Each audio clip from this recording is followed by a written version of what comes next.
Welcome to the Be About Being Better podcast, where we help people make evidence-based, sustainable, small changes for their health that compound into huge shifts towards a better, more vibrant life. I'm your host, Abby Stasier, a health and life coach, future registered dietitian, a master's graduate from Columbia University, and a certified intuitive eating counselor. And I believe that we can't make lasting or meaningful change single-handedly. So I'm so happy that you're here so that together you can see that a diet-free, sustainable lifestyle is possible, and you can leverage that to live a better life. And remember my disclaimer, this podcast is meant to give you general information and it's not meant to substitute or replace medical advice, a diagnosis, or service treatment.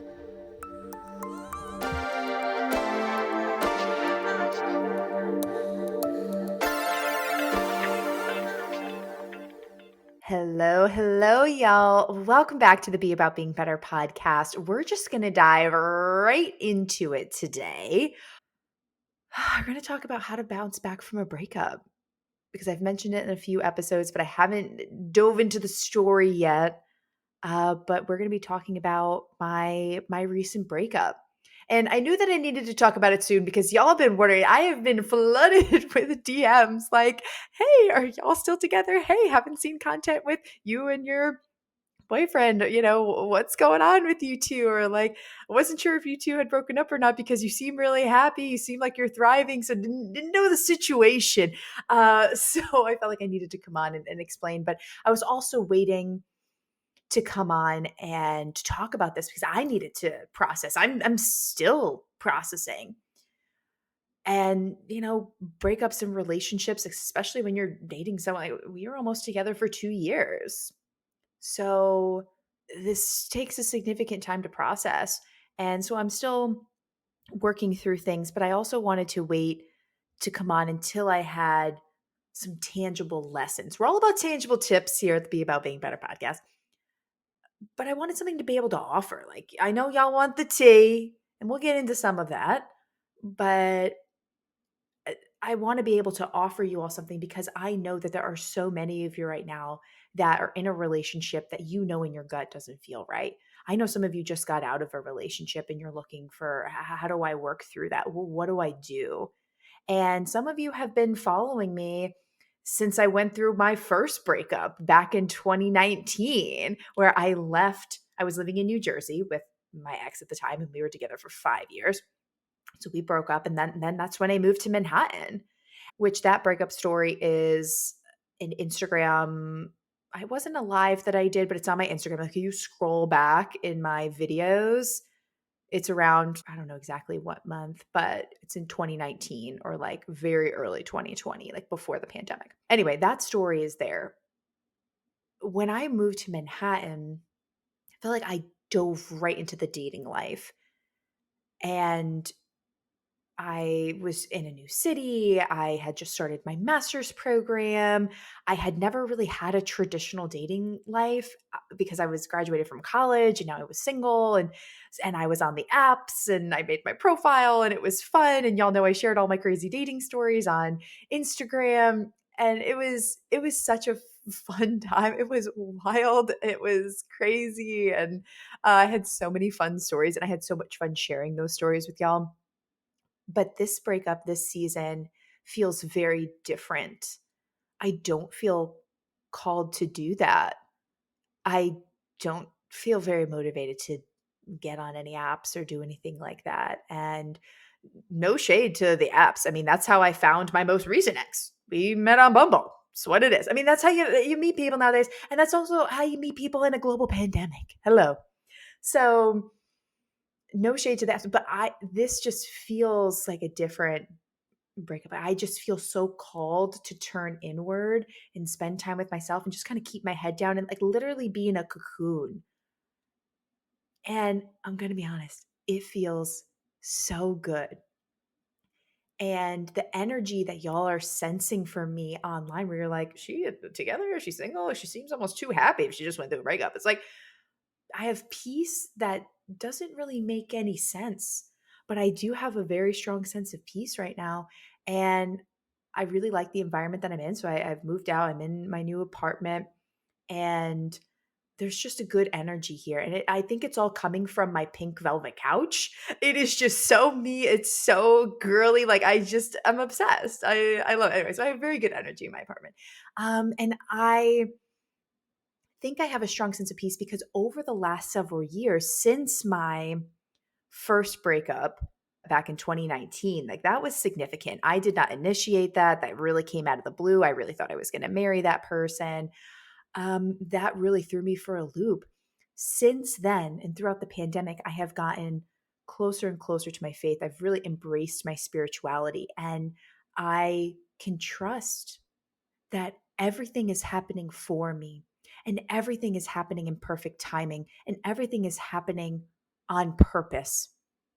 So I think that's why I have this kind of peace now that doesn't make any sense because I know, hey, if it doesn't work out the way that I intended it to, I either am going to, or in a relationship, like you're either going to get the result that you want or the lesson that you needed. So this last relationship that I was in, no, it didn't work out. No, it didn't lead to marriage. And when I say quote unquote working out, my definition of that would be leading to marriage because I thought I was going to marry that person too. So it's either, we get the result that we want or the lesson that we needed. So I can feel good about this ending. I can still smile through the negative feelings that I'm feeling. I can hold both of those things because I know that I'm going to get the lessons that I need to be able to move forward and really step into the person that I'm supposed to be or better myself for the person that I'm meant to be with longer term, or the person I am supposed to marry. So I think that faith and that ability to trust is what's really helping me through this breakup season right now. So we broke up over the holidays, and from what the relationship advice, books I've read, podcasts I've listened to, married people I've talked to, like marriage does not fix things. Marriage amplifies things. So if you are progressing to the next step of your relationship, whether that's getting engaged or married or moving in together and expecting things to get better because you've moved to that next life stage, it's not the case. It's only going to amplify either the things in you that are unsettled, whether that's inner child wounding or parent wounding or just different triggers that you have or limiting beliefs that are within you or insecurities that you have, problems that you have in your relationship, resentments, like whatever's kind of brewing in you, it is all going to be amplified every time you move into that next stage. It's not going to fix things.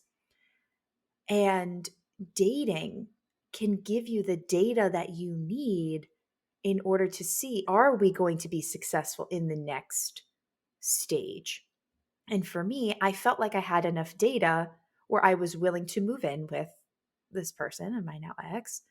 But the data that I collected during our time living together, and we lived together a little bit in New York and then a little bit in Nashville, that was enough data for me to say, I don't feel confident moving into the next step. And we're just kind of at that age, y'all. Like I'm 27 and he had just turned 30. It's like, we're at that age. Like if we don't see marriage, if that's not in the cards, like let's not waste each other's time. And it's okay. The relationship kind of ran its course. We realized, if marriage isn't in the cards and this isn't really what we want, what we're both not really looking for, then that's okay. So it ended up being very amicable. And I'm so grateful for that because we could both logically see, you know what, when we really take a step back, when we're really honest with ourselves, let's look at the data. Let's be a little bit more objective. This isn't leading to what we want. This isn't making us how we feel, how we want. We're not able to support each other in the way that both of us need. And we had been through so many different things. I mean, going through a move, we both have had family over the course of our relationship, both had family members pass away, job changes and financial struggles and health things. We've had so many different situations where we've had to learn how to support each other and opportunities to support each other and have conversations like, hey, this just happened. If this ever happens again, then we got to change things because I didn't feel supported or I had this unmet need. And So if you're able to have those types of productive conversations and then things don't change, you just collect enough data where you just see, this isn't working out. And that's okay because it's all part of the larger plan. So I'm very grateful because I know every breakup situation. I'm sure y'all are going through stuff right now where you're like, I wish it was amicable, but it was not. It was nothing but volatile. And that's kind of how I almost felt in my first breakup. It really caught me off guard. I was very upset. I was so emotional, and I just felt different now in this situation because I could really trust that we did everything that we could to try and make things work, but ultimately just not the right fit long term, and that's okay. And I wish you the best, and you move forward. So there are a couple things that I've done and that I would suggest for y'all to do if you're going through a breakup right now. If you know someone who's going through a breakup, please share this episode with people that are going through a breakup. What are some things that you can do? The first thing is to turn inward. This is the time to make yourself the main character of your life, because you may have in your relationship gotten your priorities twisted a little bit, where maybe the other person was the priority. The other person always came first. You were always tending to their needs, worrying about them, and you've neglected yourself in the process. So you got to give yourself that energy back. You got to make yourself the main character of your life. So what can you do? I want you to start to journal about this. What are some things that you could do to light yourself up? What are some things that you used to do? If you think back to a time when you were happy, where you were in a flow state and you just felt yourself. What were you doing at that time? What was your morning routine like? What were your hobbies? What friends were you hanging out with? What were you doing? How were you speaking to yourself? How much time alone were you spending with yourself? Probably not enough. I feel like we never spend enough time alone. But I want you to turn inward, and I want you to think, what lights you up? And if you think about, okay, what are the feelings that I want to generate? What can I actually do each day that would generate those feelings? And start to incorporate those things into your day. And with that, I would encourage y'all, strongly encourage, I would empower you all to slow down. There's definitely a tendency with a breakup to just do all of the things and fill your calendar. It's like, okay, I'm not seeing this person, so I just need to look like I'm busy and I'm thriving and I'm doing all these things, and I don't need them because I'm hanging out with my friends, or I'm going on dates, and well, see, I can move on. I don't need you. I think there's a tendency to do that and try and like one up the other person. You got to let that go. Gotta let that go. You need to turn inward. You need to like be in a cocoon. And as someone that's in a cocoon right now, kind of prepping for my next metamorphosis, I feel great. It feels so good to just like, I think the piece that y'all are seeing, because I've gotten so many DMs like, wow, your energy just seems so good and you seem so happy. You seem more yourself. Yeah, I do feel more myself because I'm spending time actually connecting with myself and spending time alone, spending quality time. It's taking myself out on dates. Like all of the things that maybe you wanted to see in your relationship that would have allowed you to feel more connected and more appreciated and more validated and more supported. Do those things to yourself. Have quality conversations by yourself. Have quality time with yourself. Take yourself out on dates. Give yourself that positive affirmation. Celebrate yourself. Be alone with yourself. Watch a show with yourself. Like, do all of those things that you would want to see and do in a relationship. Do those to yourself first, because you need to find self-love. We can't really love another person unless we love ourselves. And how we love ourselves teaches other people in the future how to love us. So this is so important. So you got to practice these skills now. And it's going to feel awkward, especially if you're somebody that's go, go, go, or like someone that's like always been in a relationship. Like you need to be comfortable spending time by yourself. And one thing that I've had to work on is spending time by myself without listening to anything and just being in the silence. And that was really awkward at first. Or even like not doing anything. Like even just I sat on my couch yesterday morning and I just had a cup of coffee. Y'all know that I'm like obsessed with my Nespresso machine now. I know it's just these little pods, but I'm like obsessed with my lattes every morning. It's the highlight of my day. And I just absolutely love it. And normally I like listen to a podcast or I read a book or I'm watching Dance Moms. I'm always watching Dance Moms while I'm sipping my coffee or I'm reading something. And I just said, you know what? I don't want to consume right now. I really just want to be. And I just want to sit here and like breathe for a couple minutes as I finish my coffee. And I was like, wow, I don't even know if I've ever done that. Like, yes, I've sat and had a cup of coffee, but normally like journaling or just doing something else or listening. And it was so peaceful. It was a little uncomfortable at first. The first couple minutes, like I tell, my thoughts were racing. And I was kind of looking around at like all the furniture and thinking about the furniture or things that I want to get for my apartment still. And I kept bringing attention to my breathing and think, okay, these thoughts, I'm not going to like think about these thoughts. I'm not really going to acknowledge them and just kind of let them flow through and just bring attention to my breath and slowing down and bringing attention to really my coffee and sipping that and enjoying that. And what does this taste like? And how does it feel? And how do I feel versus all of these other thoughts and just trying to quiet myself down. And so that's what I would suggest. Just be. I think that's so important. And benefits are going to come from that. You're going to get ideas. You're going to have insights. Things are going to start coming to you. And it's going to help you reconnect with yourself. So turn inward. And if you're looking for some personal development books, I can recommend some in the show notes. But one book of poetry that really helped me it's called Chameleon Aura. Chameleon Aura by Billy Chapata. I love all of Billy Chapata's books. It's really short. Like, it's not like long form poetry. It's like a poignant Instagram caption or like a carousel post where you're like, oh, that's so like Instagrammable. Like, you'd post that to your story as like an inspirational quote. And all of that in Chameleon Aura by Billy Chapata, that book helps me through every single breakup that I've ever been in. And it just helps me to reconnect with myself and find self-love. So that'll give you some ideas too. That's one book that I would really, really recommend. And also, I think Brendan Burchard's, he has a YouTube video, probably a podcast episode with it too, but I always watch the YouTube version. I can link that in the show notes. Brendan Burchard's How to Get Over a Breakup. He has this phase 1, phase 2 analogy about how to get over it that I have found really helpful. And he will reinforce to you as well the need to turn inward and focus on yourself. This needs to be a season about you and putting that priority back on top.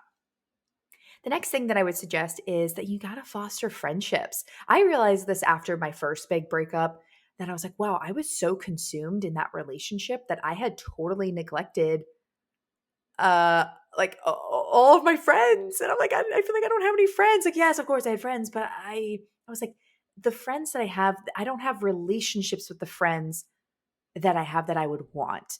I wanted deeper, higher quality friendships. So focus your energy on those. If yes, first you need to focus your energy on yourself and be, but I would also encourage you to spend more time with friends and lean on them and reconnect with them. And that will help you not feel alone in this process. And with that, I also recommend that you get back to some hobbies. I love to dance. And one thing that I did when I moved to New York, and I'm planning on doing that soon now in Nashville, is I reconnected with dance and I started signing up for dance classes when I was in New York. And that was so fulfilling. It was a great outlet for me.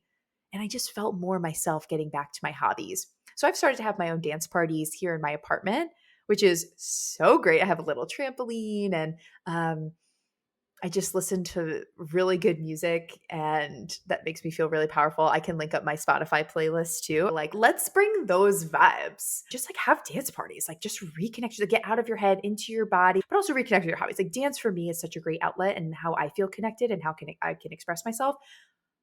But you might need something different. Like, you might need painting. You might need, I don't know, learning another language. If travel is a hobby of yours and you want to go somewhere and you want to pick up another language. So I don't know. I don't know what your hobby is, but I would say reconnect with your hobbies and what lights you up. And then I would recommend getting some support. I have a really good therapist here in Nashville, and he really encouraged me. He was like, I want you to write down all of the things in your last relationship that gave you the ick, that bugged you, that you didn't like, and just brain dump all of those things.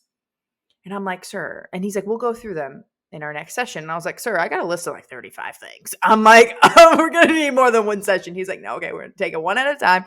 We'll do this over time. And he said, I do want to go through them line item by line item and have a deeper conversation about it. Why did that trigger you? Why did that bother you? Where does that come from? And for your future partner, like what qualities would you need to look for? Like based off of that scenario, what do you value? And then with the next person, whenever that person comes up into your life, how would you be able to assess that quality in them? How would you know that they have that value? Or what would that look like? Or what's a conversation that you could have with them earlier on to kind of set that expectation? And then going back to the scenario, like with my ex, it's like, why did that bother me? And all of the conversations that I've had with my therapist so far have been like he's had to remind me several times. Annoying at this point, but I'm grateful for it. Relationships are a mirror. It's a mirror into what unmet need I have, something that's triggering me, something that I need to address. I don't want to say it has nothing to do with the other person, but very little to do with the other person, much more about me. So what do I need to fix within myself so that I can either communicate my needs? Like I need to identify what the unmet need is. Why am I reacting in this scenario? Why do I feel triggered right now? Why do I feel agitated? What is that unmet need? And then how do I communicate that in a kind, mature way to that other person? Or how do I fix that within myself? And then see, like, are they able to meet my need? Or can we work something out to try and figure out how we're both kind of getting both of our needs met in this situation? So those are the types of things I'm working on in therapy right now. And that is so helpful. I feel like I'm really processing this breakup and getting nitty gritty with it and really healing. And that feels so good.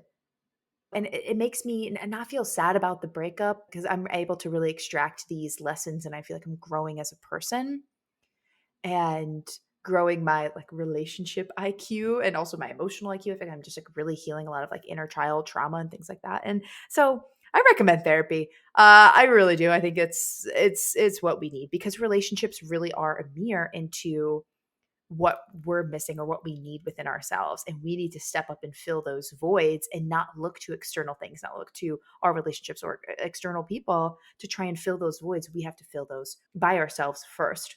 And then our relationships, the people that we're with, elevate our experience, elevate us, and add value to our lives, not fill us to a baseline. They elevate us. So that's the difference there. So that's what I'm working through right now. And I'm really excited.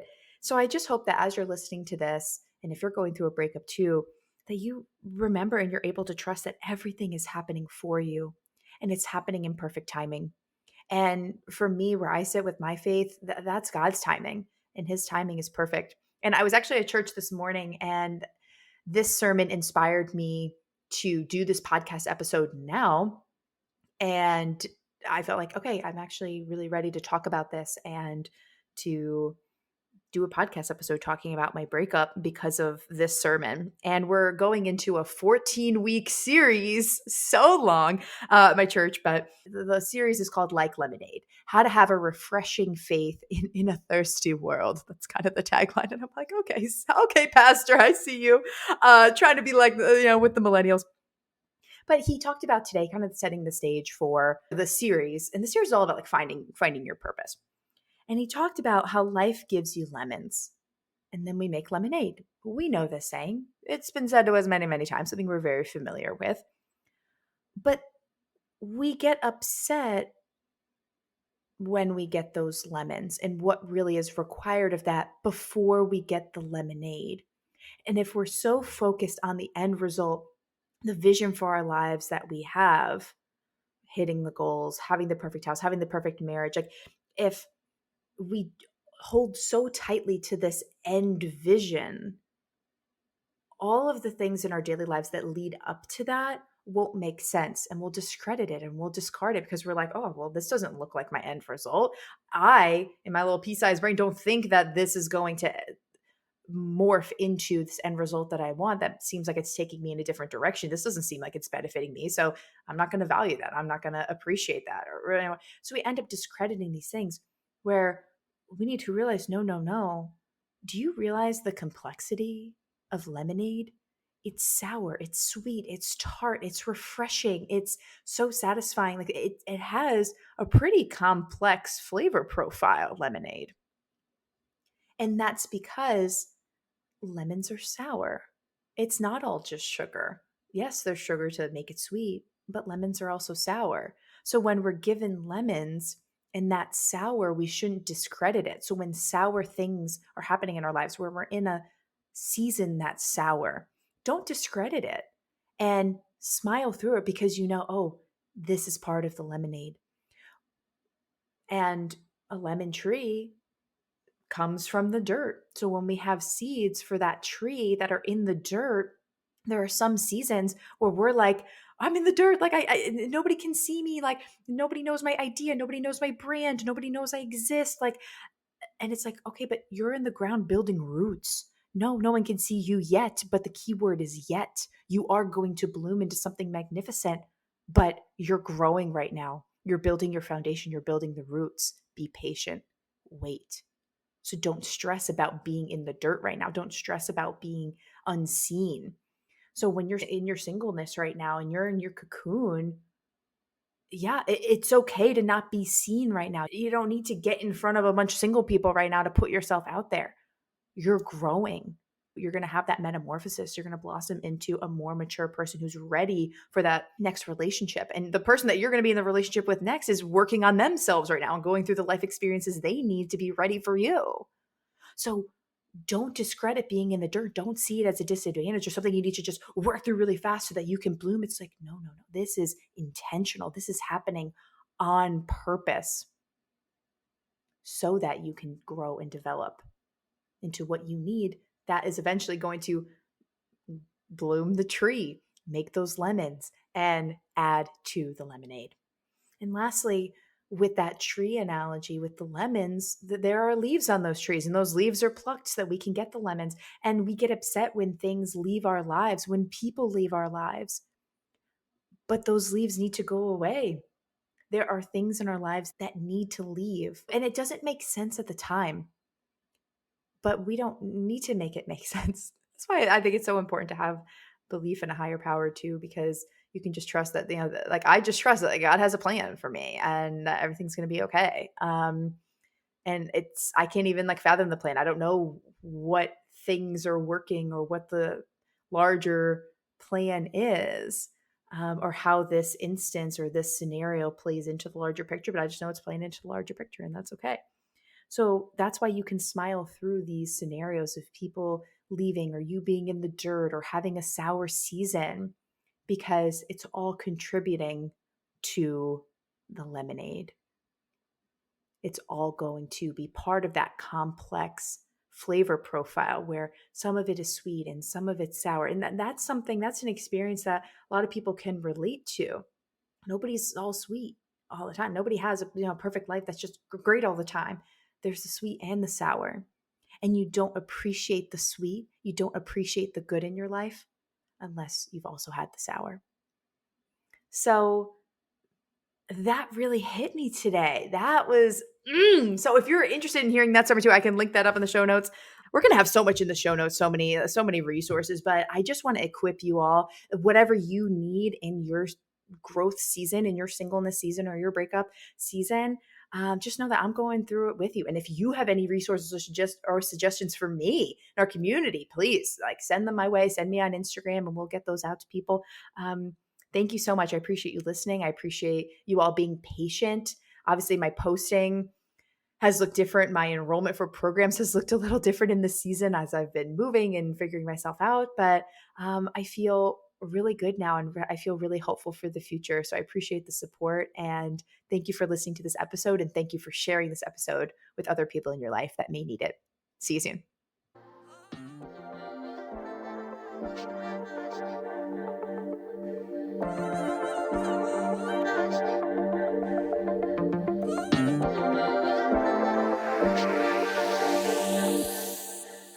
Hey y'all, thanks again for listening to the Be About Being Better podcast. I so appreciate you. If this episode made you laugh, smile, think about yourself or your life differently, in any way making your life better, I empower you to share the show with 3 people who, just like you, need to hear this message and have this type of transformation in their lives. I personally read all the reviews of the show and see the Instagram story shares, and it honestly gives me so much joy to see that our mission is making people's lives better. And the reviews really do help in increasing our impact. So thank you so much for taking the time to do that. If you need personalized support with anything discussed in today's episode or need help creating a sustainable, diet-free lifestyle, take my quiz. It's linked below in the show notes, and that quiz will help you see which one of our coaching programs is right for you. Thank you so much again for listening, and here's to being about being better.